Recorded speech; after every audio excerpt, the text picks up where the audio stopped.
All right, we're hitting the home stretch right here with the last few presentations of the semester. We're going to be talking about upper body pushes and prehab in this particular presentation. This will carry into upper body pulls. Then we're going to talk about lower body pushes and lower body pulls as well as prehab. So we'll be breaking each one down specifically. So when we talk about pushes, pulls, upper body, lower body, vertical, horizontal. What we're trying to do is we're trying to balance out the program. We're trying to hit every portion of the body with every movement that really is appropriate for whatever you're training for. So when we talk about balance, we're talking about really achieving full body progress. Another thing that we want to avoid doing when we are balancing out our program is avoid overtaxing any one area of the body or a muscle group that's within the body. So we're talking about things like not doing consecutive squat patterns. So like a lower body push would be a squat. We can do like a bilateral squat, so a front squat, a split squat, a goblet squat. If we do all that in a row, we're going to overtax that part of the body through those movements. And then another thing about balance is just increasing your overall athleticism and strength. So that's really huge. Now, when we talk about movements, we're going to be talking about whether it's a push or a pull. Pretty much every movement that we see within the weight room is going to either be labeled as a push or a pull. The Olympic lifts might be a little different as well as the plyometrics, but if we're talking about typical resistance training movement, it's going to be push or a pull.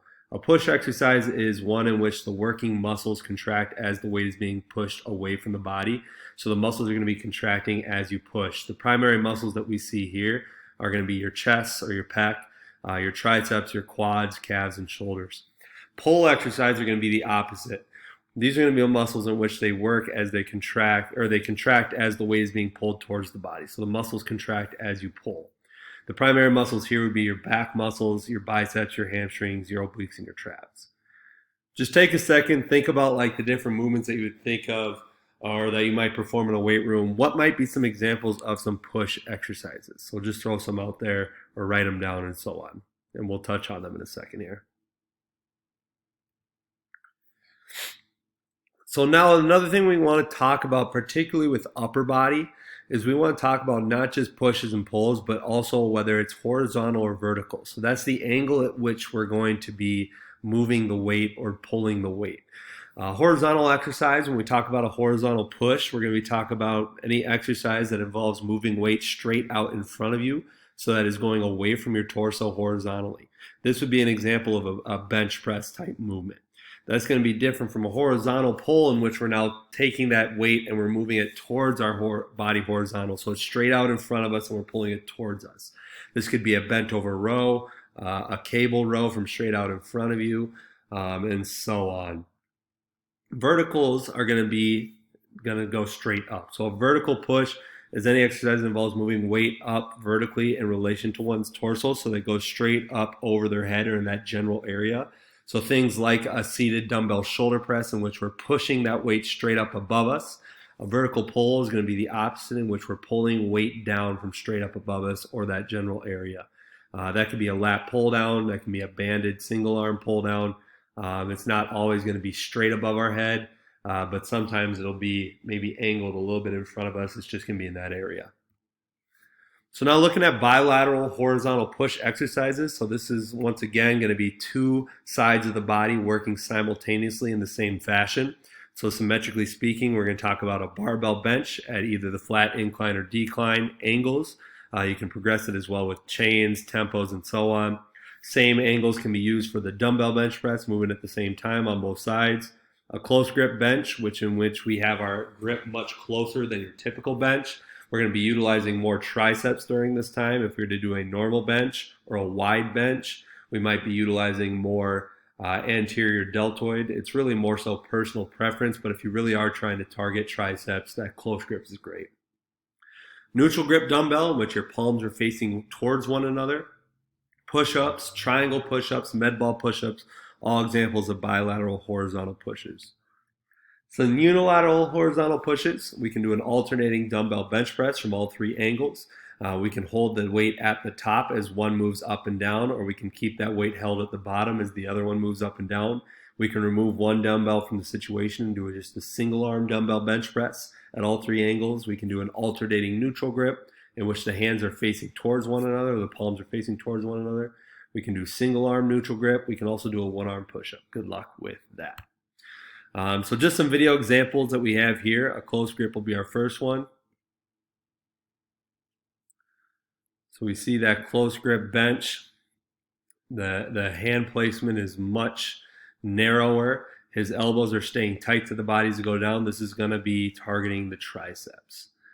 Next one is a neutral grip dumbbell bench. So our neutral grip, we're going to see him tilt back. He's going to go palms facing towards one another. One thing that he does wrong as he does this is he keeps his head, he lets it come off the bench, so he's not maintaining his 5 points of contact. But that is our neutral grip dumbbell bench. Triangle push-ups. What this is going to do is we're going to keep our hands in a triangle formation. This is going to target our triceps a little bit more. Once again, you see that triangle right there. We'll rewind that. Her elbows are tight. That's targeting more so your triceps. Med ball push-ups is a similar thing. In regards to targeting our triceps, we're just going to be on top of the med ball, and we're going to perform a push-up from there, keeping our elbows tight. Same thing. That's going to target a lot more tricep in that movement. Alternating dumbbell bench.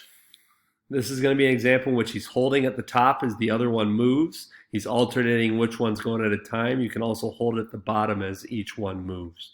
So that's our alternating dumbbell bench. Single arm is going to call for you to stabilize through your core a lot more. So this is our single arm bench press. You lay back, you help move it up with both hands to begin with. As you gain that balance and gain that stability, you're then going to perform your press. And you're going to really try and keep that core stable so that way you aren't being pulled around by the weight. So that's our single arm bench. And if you're really good, like we said, I'd be really impressed. One arm push-ups. Start calling you Rocky Balboa.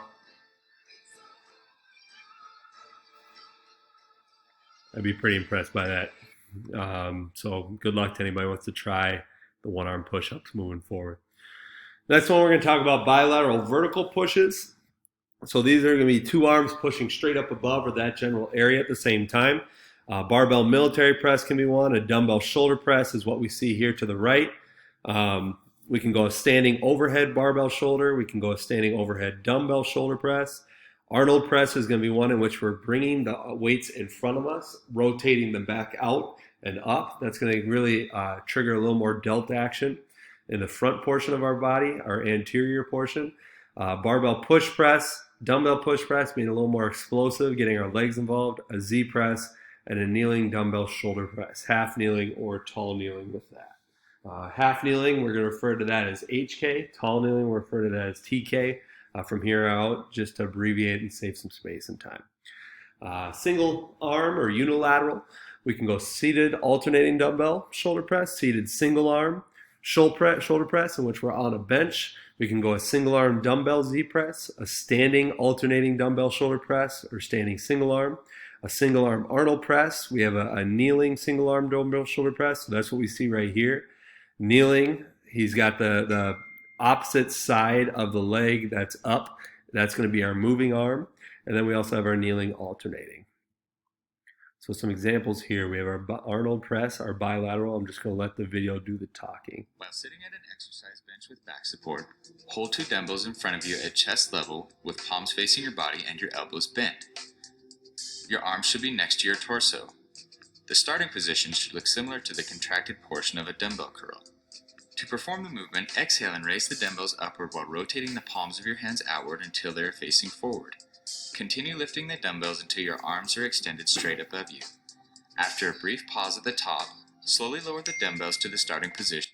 So like I said, that's our Arnold. It's really kind of getting us a little bit more anterior delt with it.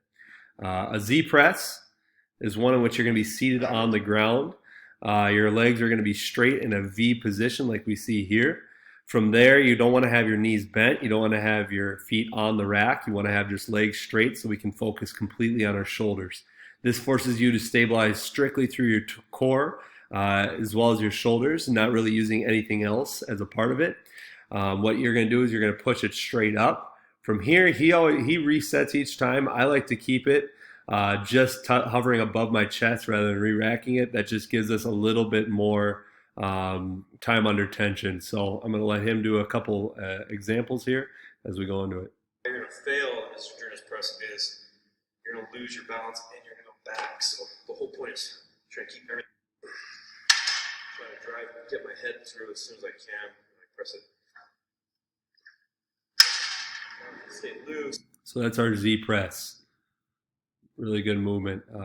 Barbell military press with chains just forces you to have a little steadier movement if you're doing a military press. Another thing is it just changes the amount of weight that's being used depending on the gravity and where it is. When the chains are on the ground, it's a little lighter. When the chains are above the ground, then they start to get a little heavier again. So we're not going to watch that. You can watch it in your own. The one that he does here is more so to work on stabilizing his shoulders, not necessarily getting that gravity piece. Standing alternating dumbbell shoulder press, pretty straightforward. He's standing up. He's going to hold at the top and he's going to alternate which one's moving at a time. There you go. Pretty simple. Kneeling single arm dumbbell. So this is one in which that opposite leg, or that leg that's down is the arm that's moving, or opposite of the leg that's up, and so on. Last few are just our upper body prehab and mobility. This is more so stuff that we would use to kind of serve as active recovery in between different movements. So that way, rather than just resting and sitting doing nothing, we can do something that's not going to fatigue the body, but actually prove to be beneficial as opposed to doing nothing. It also just kind of helps us strengthen little areas of the body that we may need some extra work on to protect ourselves in advance. You know, depending on the sport, you might be more prone to some injuries. So if we're looking at upper body baseball, you know, there's a lot of shoulder issues that we see. So we might want to be proactive in regards to getting some shoulder prehab and mobility stuff. T-spine as well, just getting that thoracic spine more mobile and utilizing some movements for that. So I have a list of a few different right here on the left-hand side of our screen. And if you want to go ahead and take a look at those in your free time, YouTube search a few of them. They're really good stuff to have. So have our hands-on portion here at the end. Feel free to try some of these movements if you want. We have a close grip bench paired with the T-spine from the sideline position. We have our Arnold press with some YTW, so some T-spine mobility, some shoulder prehab, alternating dumbbell press with some T-spine mobility, and then some single arm dumbbell press with some shoulder prehab. So yeah, if you have the resources available, give those a go. As always, let me know if you have questions.